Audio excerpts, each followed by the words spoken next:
Hey yo, Chris here, and thanks for tuning into the Delta. As you can tell, we're on lunch break again. Kind of hot, so hopefully you don't hear the AC too loud in the background. I've been out in the field taking my measurements all morning. So warm that I'm actually really not that hungry. So I figured we'd talk about the 5 takeaways that we got out of the Emilia-Romagna Grand Prix. As you can tell, I also worked on that pronunciation. I'm pretty sure it's still very Americanized, but I think a wee little better, right? A wee little better. But yeah, I don't know. This race was interesting. I don't necessarily think that I'm going to say anything that you haven't heard from the million other YouTubers out there, or even opinions that you had on your own. I mean, I could be wrong. Everyone has their own opinion about something. But, yeah, I mean, we all saw the race. It was pretty boring for about 50 or so laps, and then on the edge of your seat, exciting for the last 10.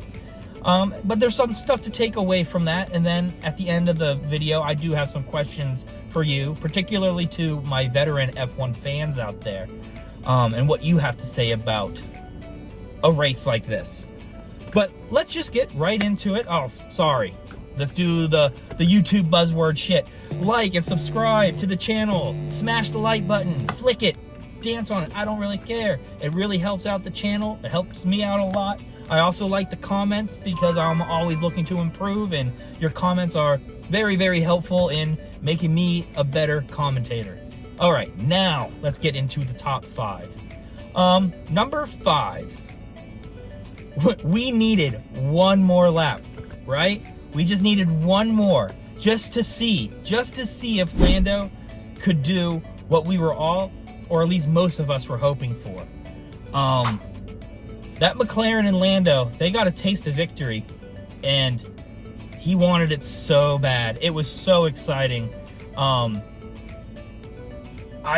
can't say that it was like a guaranteed win if Lando had another lap. I mean, Verstappen is allowed to defend, and we saw what happened there in the beginning of the race with Carlos Sainz and Piastri. There is a way to defend on that track, and really you only have like 1 or 2 spots that you have to defend, and there's really no other spot for someone to overtake. But the world will never know, right? There's not 64 laps. We weren't able to see if Lando would have been able to get past Max Verstappen. But that puts in a lot of questions for Red Bull for the rest of the season, and the rest of the teams might actually have a glimmer of hope, knowing what they now know about the Red Bull and their opportunities that they can have going into future races. I think everyone got a sigh of relief, saying like, wow, I think this season is not at a loss. There are going to be some opportunities for other drivers and other teams in the future. But now moving on to number 4. We had 53 laps of snooze fest. Again, we had a super exciting last 10 laps, but I don't necessarily know if this is something that we can say is exciting for racing. I mean, I could be wrong. Maybe I'm still naive and new to the sport, where I want action all the time and I'm not fully grasping what I'm watching in front of me. But I'd even argue that, like, even other races that were a little boring this year, there were some things that you could look in the midfield and the back markers and be like, oh, look at Yuki doing his thing, and hey, George Russell is making his pass, or oh man, Hamilton, he's struggling out there, or there's Alonso doing Alonso things. Like, there was stuff to watch, and I feel like in this particular race, we just didn't get that. And it was to the point where I honestly was sitting there watching the race. I was like, I don't know what 5 takeaways I can get from this race if it just continues like this, right? Especially when Verstappen was getting his, multi-second lead. I was getting real nervous. I was like, my gosh, we put all this emphasis on Ferrari and McLaren upgrades, and Verstappen's just gonna win by a long shot. Now again, things changed, and we ended up getting an exciting race towards the end. I just don't know if I would consider this like a great race. Like, it was memorable because of that Lando push, but I wouldn't say the whole race was memorable in any other way. like I said, you had a little bit there with Piastri trying to catch Sainz. There towards the middle part and end, you had Leclerc trying to catch Lando until he messed up.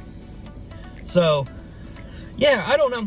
I think we can go away with this race saying, let's hope the rest of the season's races don't go like this, because I need a little bit more action than what Imola offered this weekend. But now we can move on to number 3. And the way that I have the rest of this list set up is by the teams. Like I said, the back markers and mid-pack, they did their thing here and there. I'll say, like, I had Ocon performing better in my predictions. It didn't happen. It is what it is. But we went into this race talking about Ferrari, Red Bull, and McLaren. And that's how we're going to break down the rest of this video. And we'll start with number 3 and Ferrari. And I think, and I believe you would agree, that Ferrari has some work to do, right? Sainz said he was not happy all weekend. He said it in one of his Twitter posts there. And they brought in the upgrades and they looked quicker. They just didn't look comfortable. Now, maybe that will take some time to get comfortable with your new upgrades and collecting the data and analysis and doing all that stuff. But if I were to say, who's your second best team right now? I'd say it's still McLaren. Like I said in previous videos, Ferrari started the season clearly the second best car. McLaren creeped up on them. McLaren now passed them. Now with the upgrades that Ferrari brought, I would say Ferrari still is not at the McLaren level. It's close, it's tight, and maybe it will be circuit dependent. Like this particular circuit, McLaren did better. And then we'll head over to Canada and Ferrari will do better. Maybe it's just neck and neck and it's going to be circuit dependent. But based right away, initial reaction to the upgrades Ferrari brought, I say there's a little bit more work to be done. Maybe not to the car, but maybe to the strategy.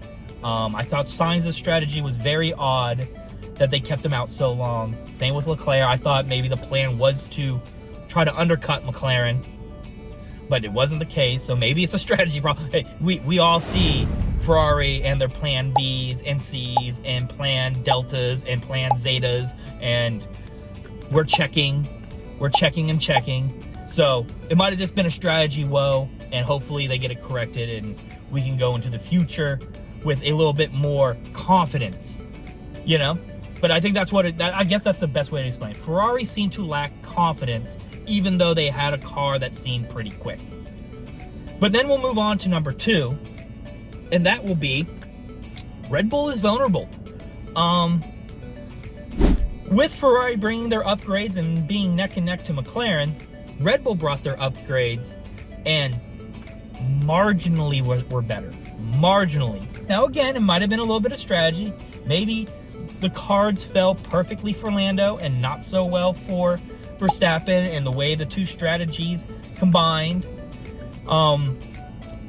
gave Lando that opportunity to get as close as he did to Verstappen. But we're all sitting here going, if Lando can catch up to Verstappen, maybe that car has reached its maximum capacity. Red Bull just isn't going to get where they need to get to keep winning dominantly. We got now 2 other teams that are approaching that Red Bull level. And I think with Verstappen, you definitely have that leg up because he's so good. I don't necessarily think Red Bull is going to lose the constructors or anything like that. However, I mean, if you take a look at the standings, things are going to get tight, especially if Perez continues to struggle.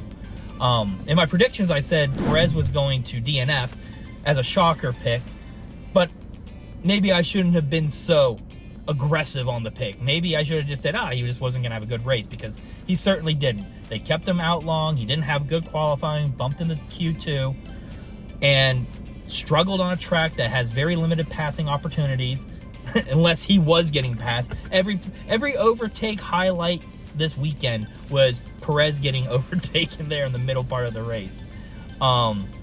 So yeah, I mean, I guess maybe McLaren and Ferrari can battle for the constructors now that I think about it. But I mean, come on, it's Max Verstappen, it is Red Bull, and they do have a pretty good lead. So probability and statistics say Red Bull will probably win the constructors, but it's up in the air now that we have a McLaren catching up to Red Bull and theoretically Ferrari capable of doing something similar. But yeah, Red Bull is vulnerable, and that is going to make the rest of the season super, super exciting. The number one thing that I can take away from this, I had to look at my notes. I'm a pro YouTuber right here. Had to look at my notes, and it has Lando and McLaren hold the keys to the driver's seat.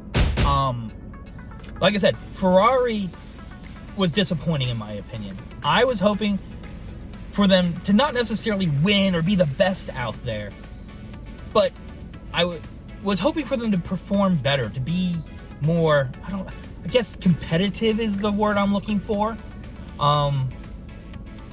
They just weren't in full form. And McLaren took advantage of them because of that. And then obviously, like I stated earlier, Red Bull didn't perform up to snuff either. And if that kind of pattern continues, I don't see a reason why Lando can't get another couple wins this year. Zach Brown has that team and car running in tip-top shape. Piastri is performing on par, if not better than Carlos Sainz. I mean, there's a real path for McLaren, at bare minimum, to jump Ferrari in the constructors. And if Red Bull continues to struggle, there's a real path for Lando to get more wins and even win the constructors. I don't necessarily know if we can talk about somebody jumping Verstappen in the Drivers' Championship quite yet. We'll have to see a few more race outcomes and see where the points will lie before I start talking about Driver Championships. But Constructors is up in the air, and I believe that McLaren is the team that can take it away from everybody and win that part of the Formula One series. But anyway, those are the 5 takeaways. But as a little bonus, and as I said, I have a question for you guys, particularly to the veteran Formula One viewers and fans. In my opinion, overall, Imola was boring. Again, not boring at the end, but overall the race was boring. And is that kind of like the racing that is expected or we want to see? Like, is that something? Because over the years, I've just been used to just Verstappen just winning by a country mile. And now things have tightened up, and we had an exciting ending, and we have exciting standings. But is that what Formula One racing really is? Where, like, majority of the race is going to be boring, and hopefully at the end you get a push amongst the top 3, top 4 drivers?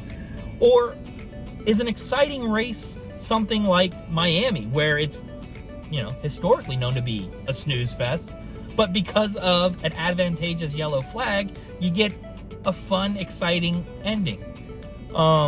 So I guess to break the question down is, do you like a race that was like Imola, where it was pretty standard racing for the majority of the time, but an exciting ending? Or do you want some chaos thrown in there with extra pit stops, maybe a red flag or yellow flag?